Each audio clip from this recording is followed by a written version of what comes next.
I'd like to welcome you all here tonight, ladies and gentlemen. It's great to see you all out here to share in worship and fellowship with us this evening. Just to let you know that the information for the ELW Spring Conference in Wyerton just came in today, and there's a copy on the table at the back for you to read. And if anyone would like to sign up to go to the conference, you can sign up on the sheet at the back as well. Tonight, our focus will be on Indigenous women's issues and some current efforts to bring these into the collective consciousness. Our hospital and home visiting circle have prepared devotions for this evening. So without further ado, I will ask them to present their devotions.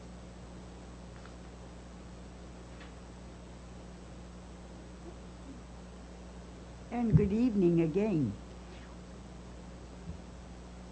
Welcome in, and in conjunction with the topic of our special guest speaker this evening, our devotion theme is kind-hearted women.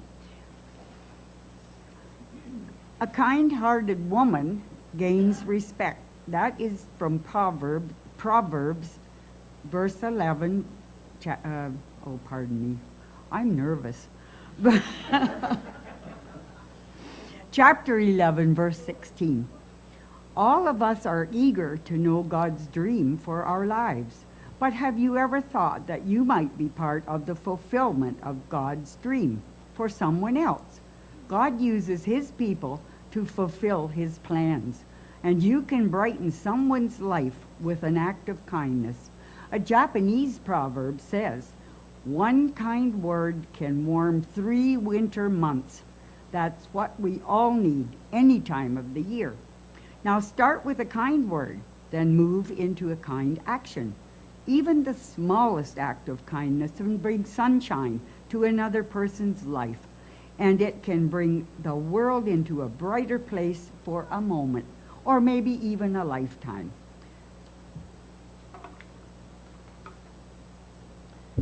Here are some ideas to get you going. Invite a friend over for tea in the afternoon. Compliment the checkout clerk at the grocery store. Call someone you haven't been in touch with for months. Tell your pastor that he's doing a wonderful job. Send a thank you note. Offer to babysit for your neighbor. Think about it. If each person in the world shared just one positive word or one small action of kindness, our world would be a much better place. From 1 Corinthians 13, love is patient and kind. It is not jealous or conceited or proud. Love is not ill-mannered or selfish or irritable. Love does not keep a record of wrongs. Love is not happy with evil, but is happy with the truth.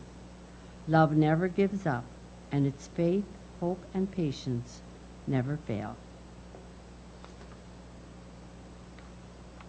We're going to finish our devotions with a prayer.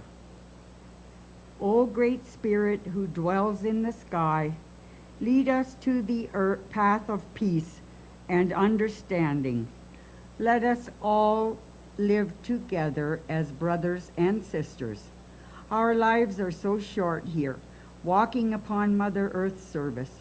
Let our eyes be open to all the blessings you have given us. Please hear our prayers, O great Spirit. Amen. Amen.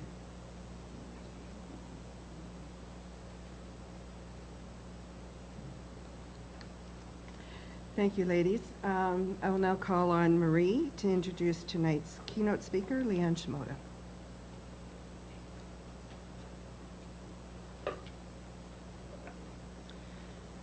It gives me great pleasure to introduce our guest speaker, Leanne Shimoda.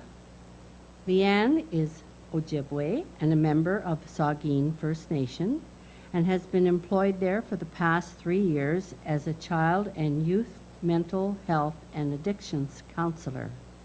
Prior to that, she held the position of family support worker where she engaged over 65% of Saugeen's children in programming. She also spent several years working as an executive director within the Friendship Center movement, providing services to the urban Indigenous population. She's an avid learner, obviously, and possesses numerous college diplomas and has obtained a university degree on her bucket list. She's a proud mother, grandmother, and great-grandmother. As a child, she was adopted by a non-Indigenous United Church family, or minister and his family. She has searched to belonging and battled discrimination throughout her child and adulthood. She is passionate about right relations and in her spare time engages in open dialogue with community groups, congregations, schools, and social service organizations. She presents workshops on cultural sensitivity and the impact of Indigenous history on her life. Please welcome with me, Leanne Shimoda.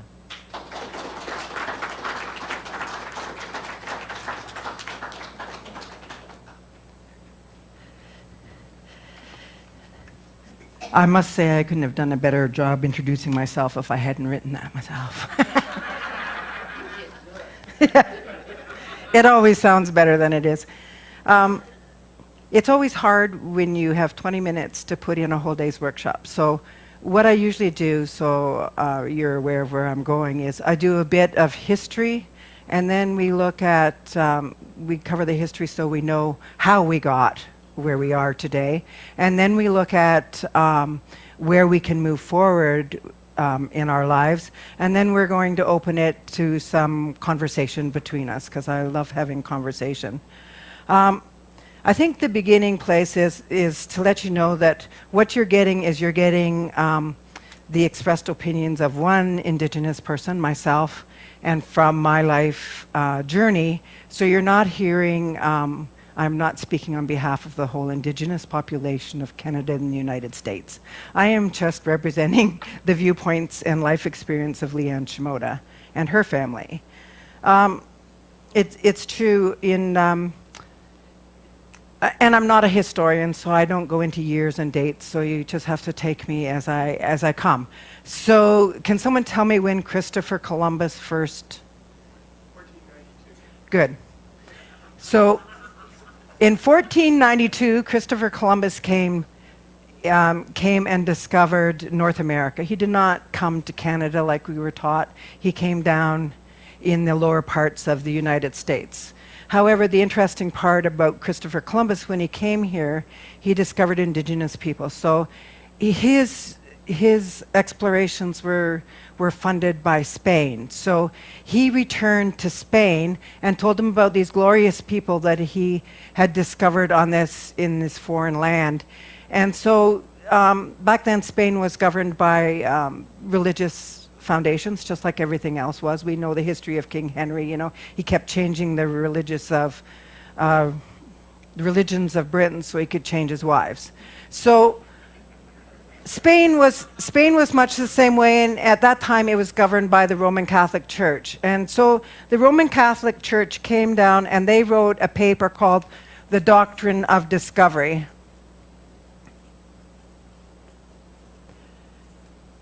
What the Doctrine of Discovery said is that Indigenous people were not people.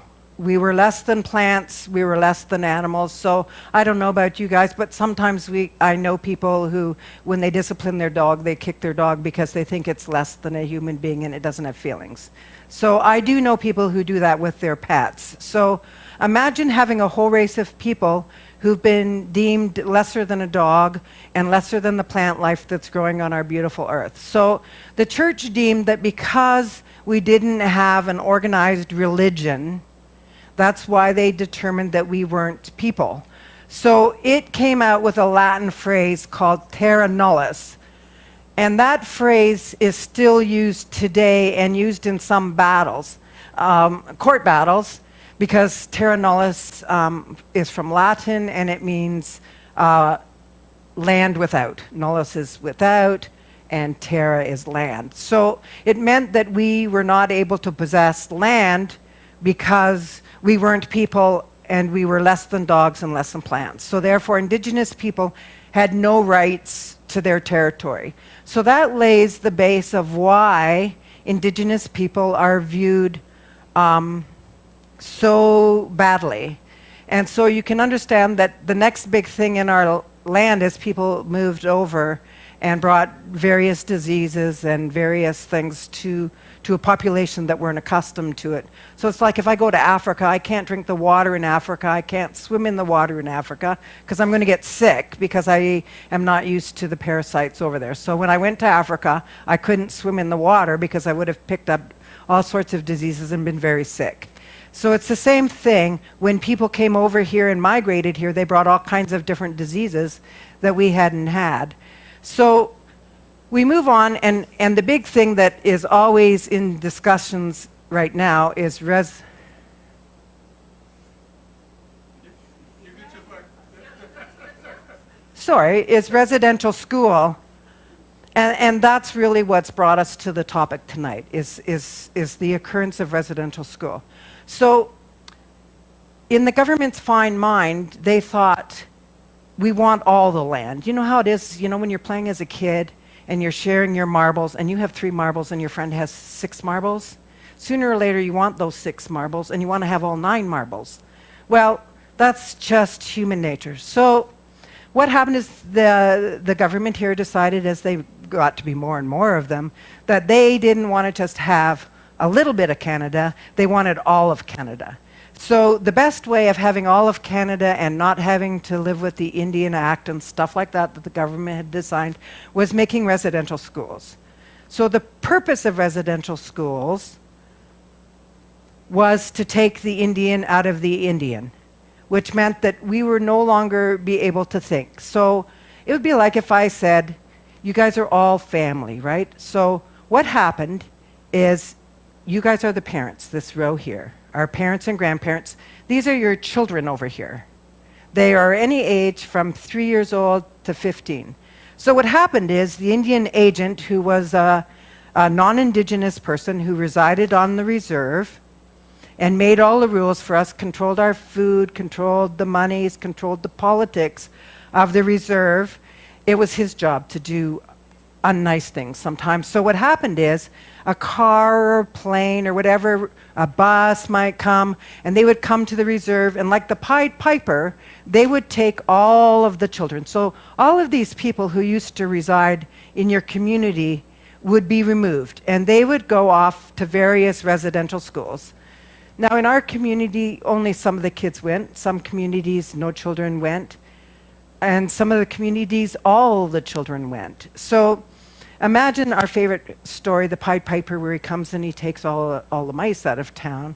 But then he comes and takes all the children, right, because they don't want to pay him. So everybody follows the Pied Piper. So the Indian agent removed all of the children. So all of this would be gone from your family. And our family structure, it works like this.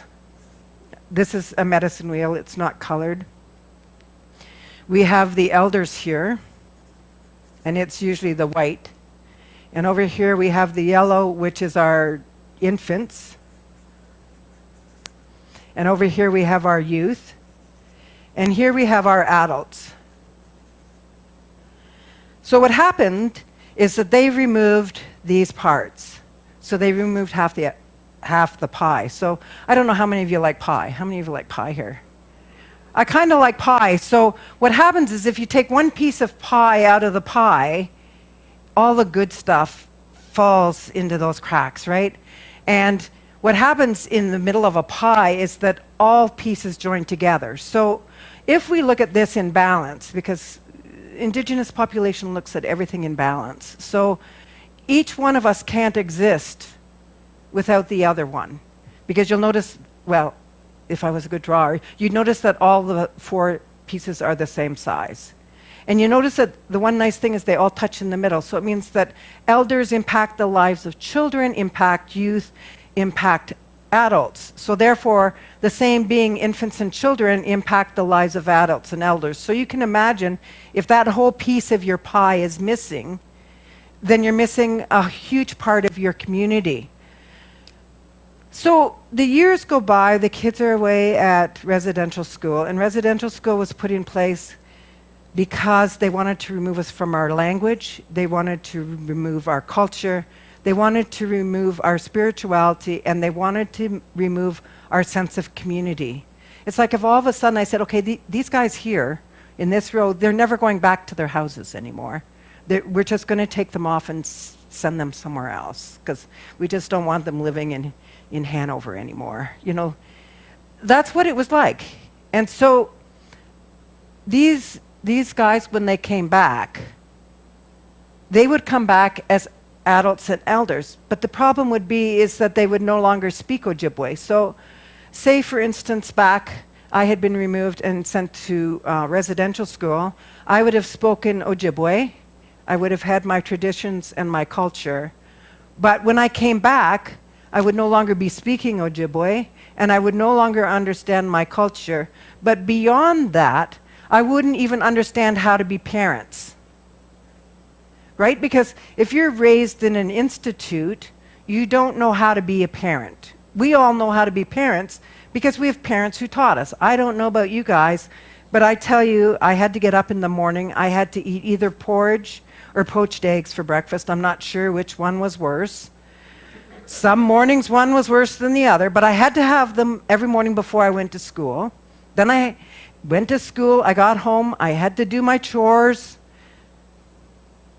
I had to do my homework, and then I went to bed, right?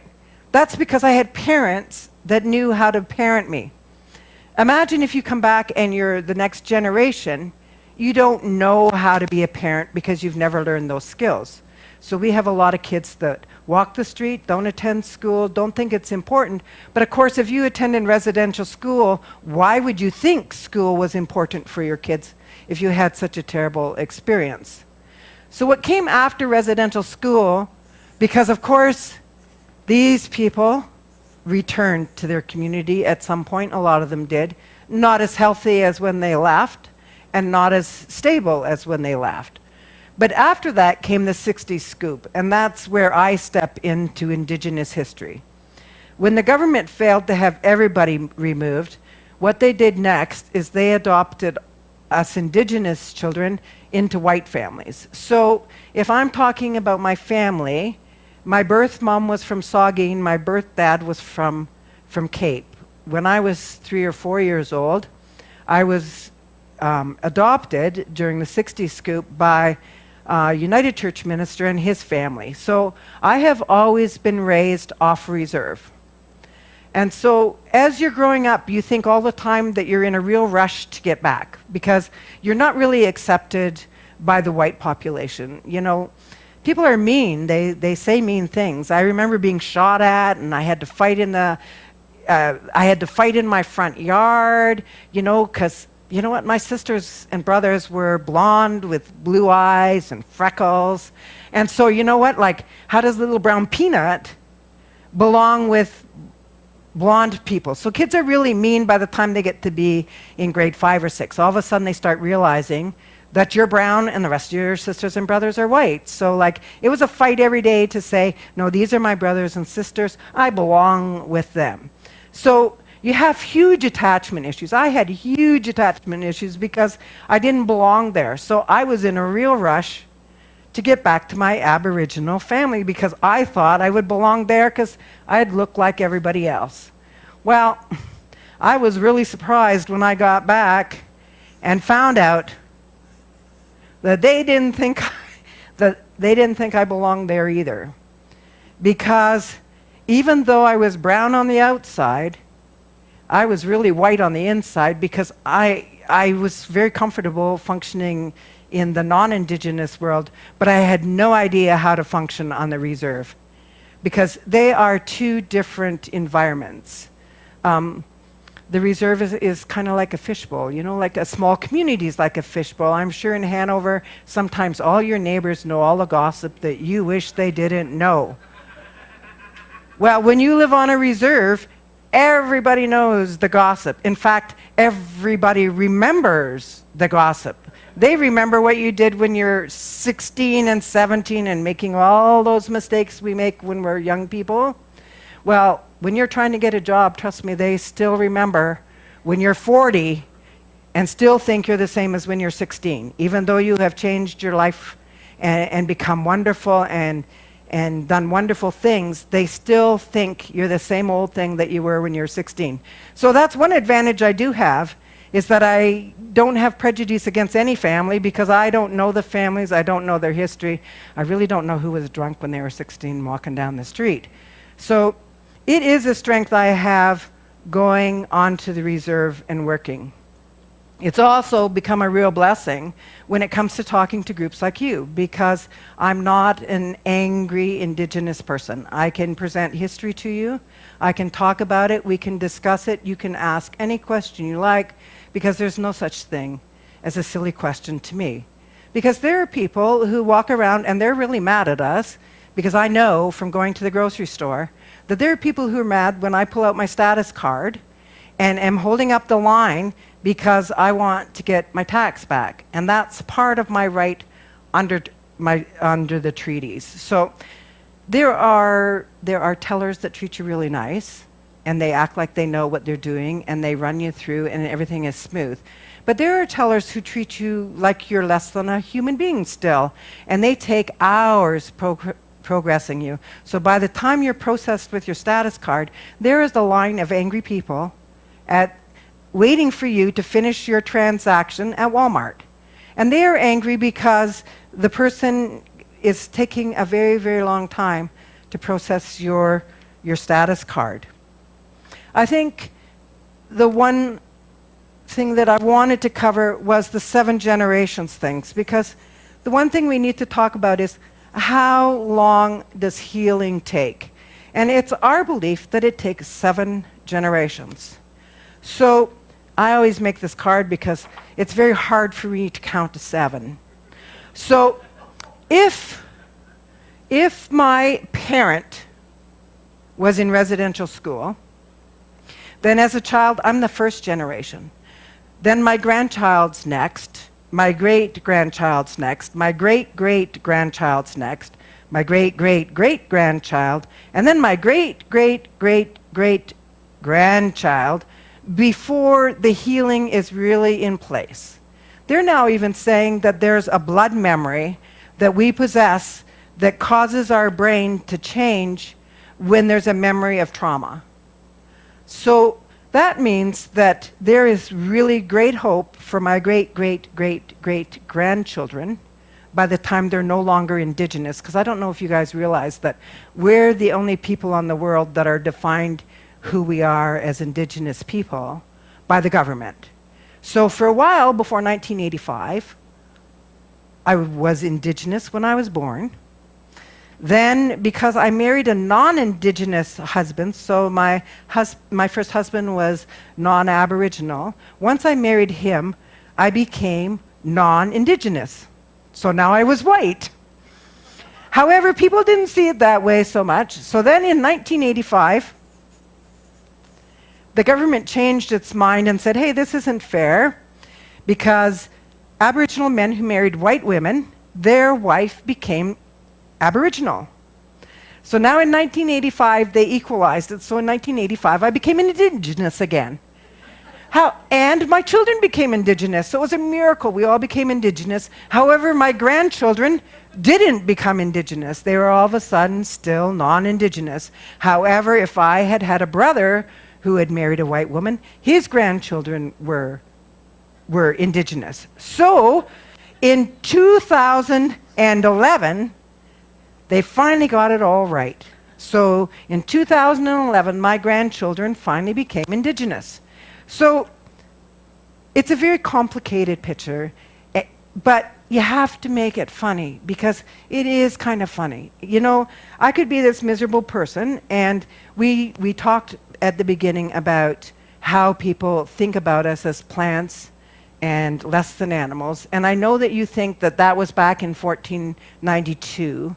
that thinking was here. But I'm going to share a story with you and tell you that it still exists today. When I was the executive director at a Friendship Center, we were trying to purchase a building to house our Friendship Center in. And a Friendship Center offers services to all Indigenous people who live off the reserve, because the reserve funds its people who live on the reserve, and it doesn't look after services for those who live off the reserve. So Friendship Centers were designed to offer services to Indigenous people who live off the reserve.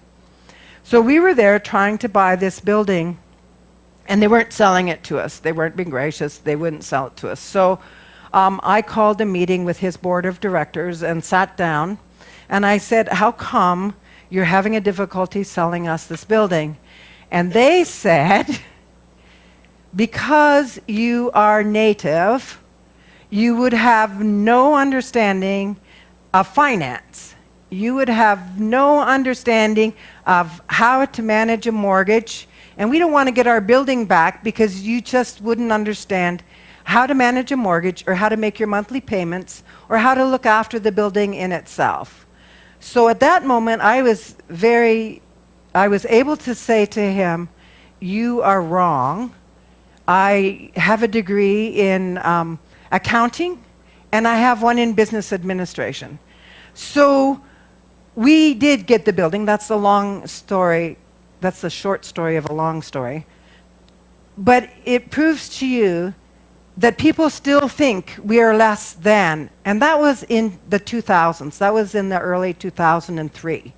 So that is not a long time ago. So do not think that the doctrine of discovery has changed how people think of Indigenous people.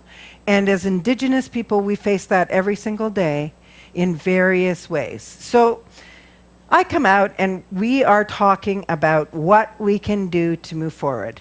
So I have a couple of very easy things to do. And one of them is you've already accomplished, is you've invited me to come and engage in discussion with you. So now I'm here and we're going to engage in discussion in 1 second, because there are a couple of easy fixes that you can do. And the one thing I have learned as an Indigenous person is that I don't feel at home when I go into buildings, because why should we trust a non-Indigenous population when a lot of them don't treat us nicely? So if I go into a building, it's always nice if we see a little piece of home. So it could be a painting, an Indigenous piece of art that you've bought from a local artist, so that when I walk into a building, I see a piece of home. I see an Indigenous piece of art, because it has its own unique style, as many of you are aware. The other thing that we've become very comfortable with saying is welcome to the traditional territory of the Saugeen Ojibwe Nation. So you guys, your church is in the Saugeen Ojibwe Nation, the territory of that nation. So what I'm suggesting to a lot of churches is that they even put that on a banner and have it above their door, so that when people come in, it makes a statement that's not so political that people are cross at you. But it's welcoming enough that when Indigenous people come into your community, they can already see that you care, because you're recognizing a piece of our history. So what I recommend is you write a sign that says, welcome to the traditional territory of the Saugeen Ojibwe Nation. It generally doesn't offend anybody, but it welcomes Indigenous people into your community. The other thing is that we all need to quit feeling guilty. We can never change the past. We can learn from the past. We can move through the now, and we can move into the future, because it's our job, and now I've made it your responsibility because you guys asked me here. So now I can say, you guys know, and you guys are responsible for what you've known. Even the little bit of information I've given you, you're responsible now for that. You can no longer say you haven't had a chat with an Indigenous person, or that an Indigenous person hasn't come into your church, because I'm here now. And so I have made you guys, whether you knew it or not, this is the joke on you guys, all accountable for understanding a little bit of Indigenous history and making it change your future, your children's futures, your grandchildren's life, because now you have something to share and you understand a little bit of why it's important to share it. And so I really am thankful that you invited me here. It's a real honor and a privilege to be amongst people who really care, because you could have been doing something else on a Thursday evening. I don't know what, but maybe you should have been stayed home knitting. I don't know. I might have been home knitting or watching Criminal Minds. There are lots of other things you could have chosen to be doing instead of sitting here listening to me discuss Indigenous issues. And so I'm really, really proud of all of you for coming here, and we're going to open it up now to discussion and questions. And like I said, there is no such thing as a silly question. So I don't know who has a comment or a question or a ponderance.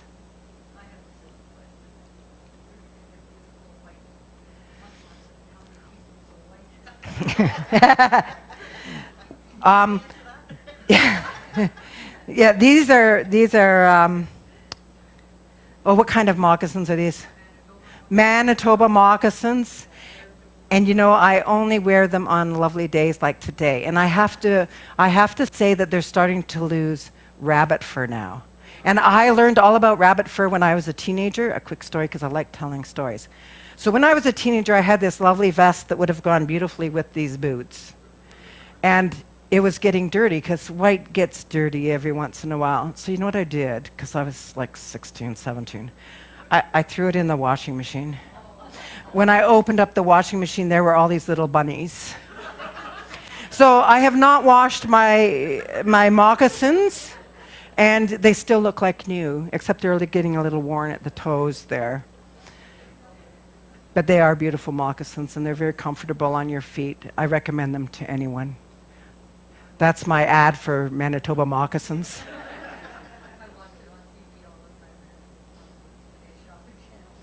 Yes, and you probably get them cheaper on the shopping channel than I got these ones. Any other questions? Yes? Well, I was just going to say, I think it's wonderful what's happening at the Saugeen Reserve up at South End. So many new buildings, and what are all the new buildings? I know there's You know what, we're going through a really big thing on the amphitheater. Like, we have a really, really clever woman who works in our employment and training center, and she has done awesome at raising funds. So she has brought in this fellow who's a professional stone mason from over there. She's brought him all the way over to our country here, to our territory, to our little reserve, and he is teaching our men how to do stonemasonry. And I am so proud of them. They're doing an awesome job. They've put in a memorial to our missing Indigenous women. So I invite all of you to come when we do our walk for missing Indigenous women. That's another thing you can do, is come and visit us. We have a powwow in August. It's a wonderful event. If you've never made it, come in August. And I'm usually there one day, so I can show you around. I don't dance, but I do go.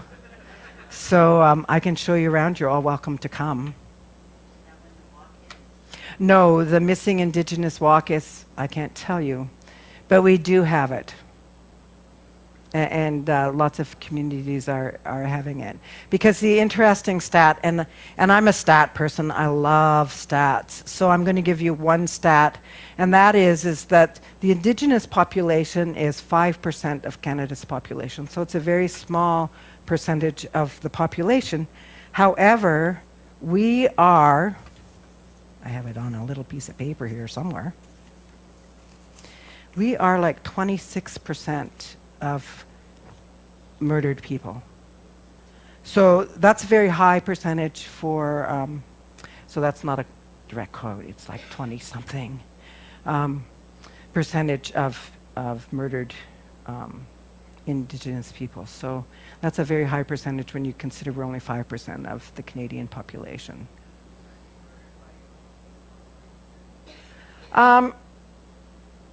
It's both. It's both. Sometimes it's domestic. Sometimes it's, you know, your next door neighbor just like any other population. It could be your next door neighbor. And sometimes it's because our people are homeless and living on the streets, and so they get, my birth father was murdered on the streets in Toronto. So he's a stat of missing Indigenous people. Youth suicide rates in the Northern Reserves is really, really scary. It's very high up there. We don't tend to have it as much down here. We do have it. I think we've had maybe 2 youth suicides in the last few years. So it's not good, because you shouldn't have any when your population is only 600 people, because you have to take it as a percentage of the number of people. And 600 people is not a lot of people. In fact, I can give you some stats. Oh, here it is. I do have the number. It's written so small. 23%. We are 23% of homicide victims. When I did children's group, I had 65% of the kids out to programming. So it was very successful programming when you consider that sometimes in some grades you had up 100% of the kids there. So I was able to do some stats. And so in households, our addiction rate is like 67%, which is sky high. And as you well know, the addiction rates in Grey and Bruce are the highest in Canada. Like we have a high addictions population just in our own area. And on the reserve, we're no different. We have 65%. About 32% of our families have been involved with Children's Aid at some point in their life. And, you know, that all stems back. You have to put it in perspective and remember that a lot of our parents may have been away at residential school. And then if you put the 7-generation picture on top of that, you realize that it takes generations for those impacts to go. Because let's face it, if you're hurting and you don't have the skills to know what to do with that hurt, a lot of us turn to drinking or drugs to help us alleviate that pain, so we don't have to look at what is bothering us. Everybody's the same when it comes to that.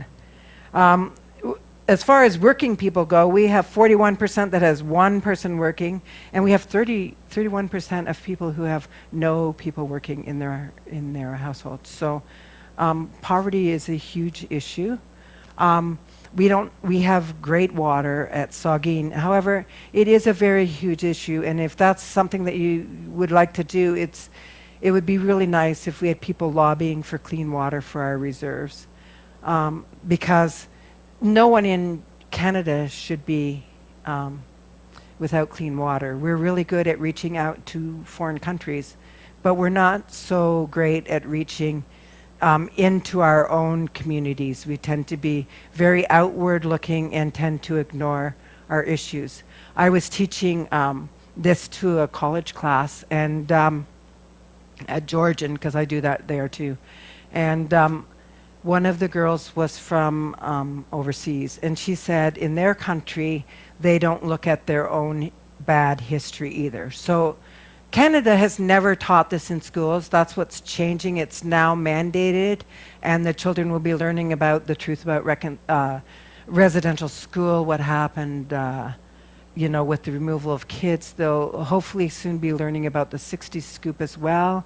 That is still in the courts being litigated, the 60s scoop, because we're never able to go back home. We're just too white. They were started in the 1800s. The last one closed in 1996. So residential schools are not ancient history. Like, I know if you come from Europe, history is really old over there. Canadian history is really new. Like, I always said to my friends, why am I so plump? Why, when I hit 55, did I all of a sudden turn with this little Buddha belly? Well, the reason I have that Buddha belly is because it's not that long ago we were a people who were nomadic. We traveled across the lands.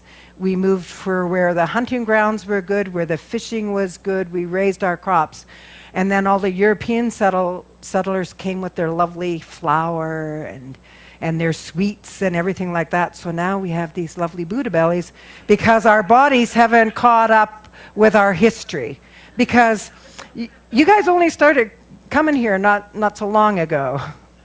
So that's why Canadian history is so new. Like, we always think that 100 years is that old, but it's not that long ago that we were still living out in our wigwams. So Ojibwe people living in wigwams, we did not live in teepees, so I'll end that rumor right now. A wigwam looks a lot like an igloo.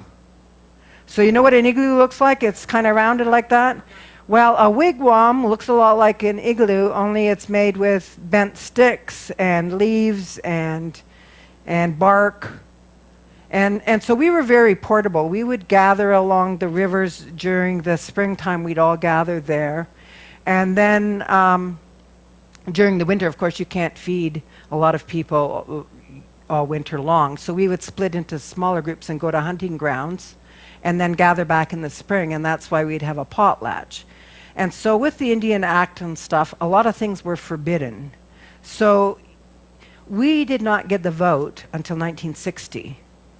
So women got the vote long before, because we were talking about women tonight when we started this talk, and so women got the vote before Indigenous people did. We weren't allowed to vote till 1960.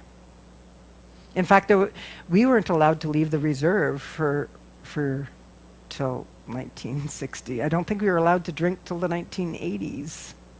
Like, there's a lot of rules that we have that people don't know about, and limitations and regulations. And one of the big things is when you look at treaties. You know what treaties are? They're agreements between people, right? So when Indigenous people made treaties, it really was so that the European settlers and us would travel along the river together in 2 canoes together, minding our own businesses, but traveling together and helping each other out. What happened is the European settlers jumped into our canoe, and then they threw us out of the canoe. So we're now in a state where we're saying, let's pull us back into the canoe, and then the next step is, let's have our own canoes, and let's paddle the river together and share the river, because this is a big country, and we're able to share. Any other questions? Because I don't want to take all your time here. Oh, yes.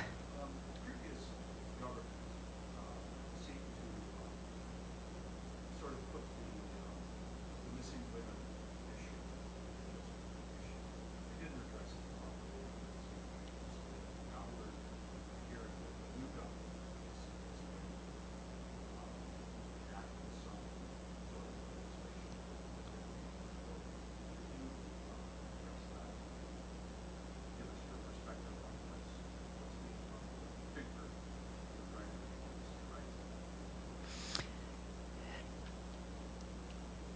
You know what? You're the second group that asked me that question, and I always say I'm going to go away and give it some real deep thought. It is a huge issue. The government is doing things and is changing legislation. What we see is, since the Truth and Reconciliation, that a lot of things are changing. People are on the move, and so there are a lot of walks for missing Indigenous people. And the main thing is that people are aware of it. And so the more we're aware of it, the more things change and the more we become a very conscientious country. And so it's really good that it's raising its head. It's really good that Prime Minister Trudeau has made it part of his agenda. And I'm hoping that he continues to keep with his promises and really does look into it. I think some of what we need to take into consideration as well is that because our history is so new, we're still a very transient population.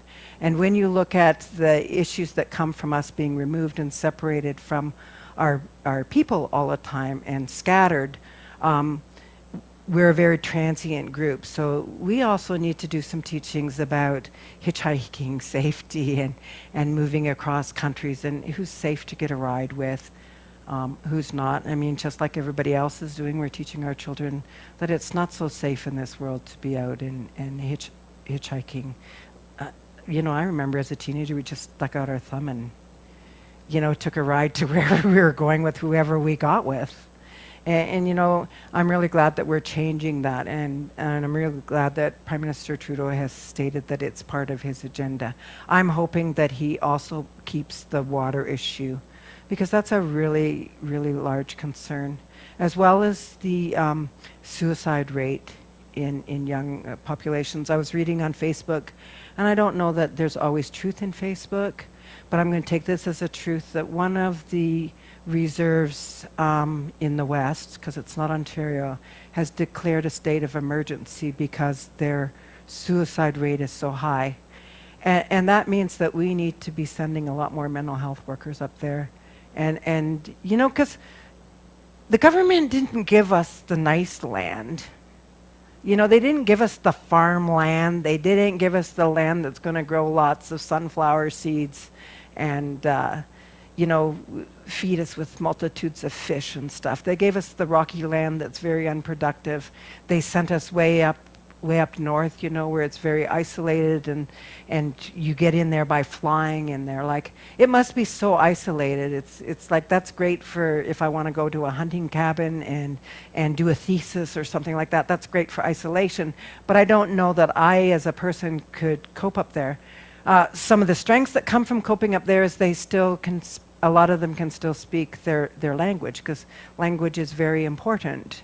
And as a reserve here, we have very few speakers of the language, and language revitalization is much harder than it is if you have your language. It would be very hard for us if we all were speaking Norwegian or something to all learn English, or we all had to learn to speak Norwegian. It would be very difficult.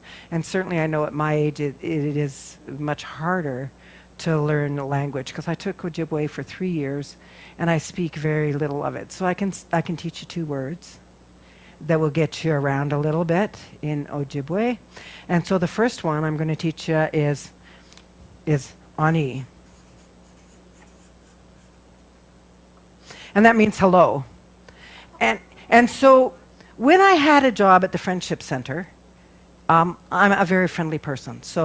And I like to be in control of things. So I like knowing what everybody was doing and how everybody's day was going, because you can have upsets. It's like when you're the minister of the church. You have to know how your congregation is doing and how everybody's getting along, or else you can have a rumble without ever knowing that it's coming if you're not aware of how everybody's getting along.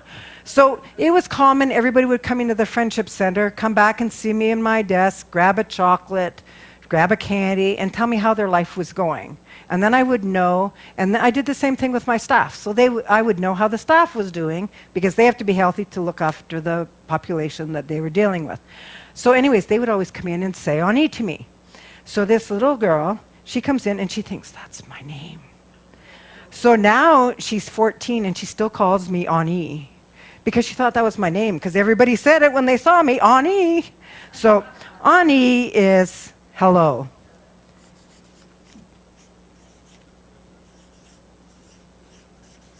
The other one is Miigwech. You will see these words spelled a multitude of different ways. So this is the way my language teacher taught me, because it's traditional in Aboriginal culture to state that someone taught us something, because someone else is going to teach someone else, because we're a verbal history. We don't have it written down in scrolls, or we don't have it written down in diaries or journals or stuff like that. It was very verbal, so it was passed down from one generation to the next. So now when we're all learning our language again and we're working at it, everybody spells Miigwech different. So you'll see it a multitude of different ways. They're not spelling it wrong, they're just spelling it different than my language teacher taught me how to spell it. So this is Miigwech, that means thank you. So Miigwech, for having me here tonight, And the other thing I can teach you is we never say goodbye. We don't have a word in our language that says goodbye. We say bamapi, and bamapi means until we meet again. So we never say goodbye, so it's always bamapi. And I can't spell it, so I'm not writing it on here. I will practice spelling it, so next time I want to teach somebody, and in fact, I think I have an extra N, now that I'm looking on here. I have an extra N in there. It's double A, single N, double I for Ani. And any other questions? It's interesting when you speak of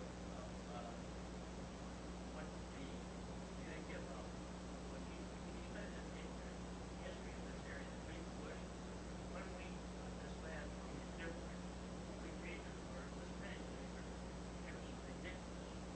It was something like Yeah, and I've heard that debate before about being fair, and there's lots of things in life that aren't fair. I remember growing up thinking that my life was so unfair, that it was so unfair that I was Native and I was raised in a white family.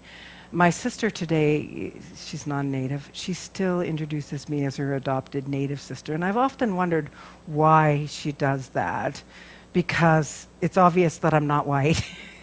Well, maybe it's not, because you know, the biggest thing that happens to me at this season of the year is people say, "Oh, you have such a lovely tan. Have you been to Florida?" And you know what? I never know what to answer them back because I don't want to make them feel bad.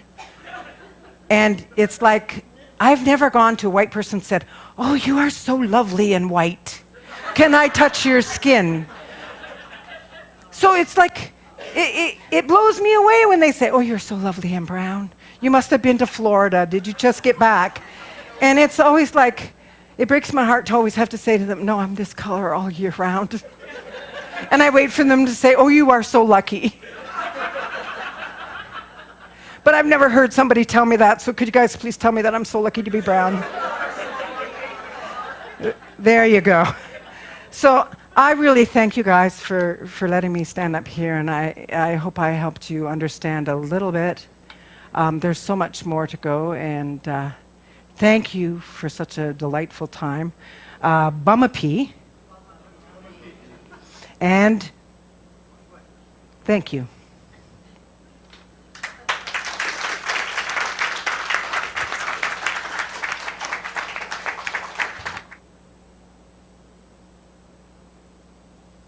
Thank you very much. That was really good. That was a wonderful way for us to begin our journey as a family, as a congregation, in learning more about Indigenous peoples in this area, and a little bit of the history. And we'll be doing more on this, probably not in the fall, but looking at spring of 2017. Gee, I gotta look at that. As we move forward as Evangelical Lutheran Church in Canada, and the efforts that we're making with the Anglican Church, and on a national level with not only the Anglicans, but with Presbyterian Church, United Church, and the Roman Catholic Church, who are all involved in the establishment and the operation of the residential schools in Canada. Once again, thank you so very much. It's wonderful to have you here with us. This time I'm going to invite Debbie to come up because she has something for you.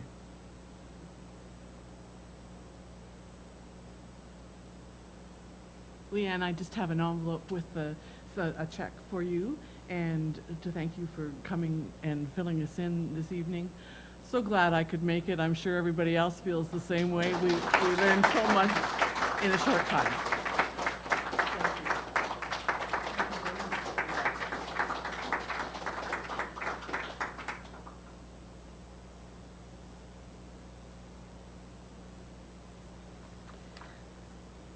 I'd just like to thank everyone for coming out tonight, and hope to see you at our April 14th get-together. At that time, we will have Colleen Purdon speaking on preventing violence against women and accepting refugees. I just have a short poem here, and it sort of speaks to how we see each other, treat each other, and care and love each other as God wants us to, and as He cares and loves us as well. And it's called A Dream. Last night I dreamed that death came and heaven's gates swung wide. An angel came with kindly grace and ushered me inside. And there, to my astonishment, stood folks I'd known on earth. Some I judged as quite unfit, others of little worth. Indignant words came to my lips, but never were set free, for every face showed stunned surprise. No one expected me. So, careful. Just, you know, I think it gives us all second thoughts on how we treat each other. Our hospital and visiting circle has also prepared refreshments for us, so please do stay and enjoy some fellowship. And in closing, please join me in the Lord's Prayer. Our Father, who art in heaven, hallowed be thy name. Thy kingdom come. Thy will be done on earth as it is in heaven. Give us this day our daily bread, and forgive us our trespasses, as we forgive those who trespass against us. And lead us not into temptation, but deliver us from evil. Thine is the kingdom, the power, and the glory, forever and ever. Amen. Go in peace and serve the Lord. Thanks be to God.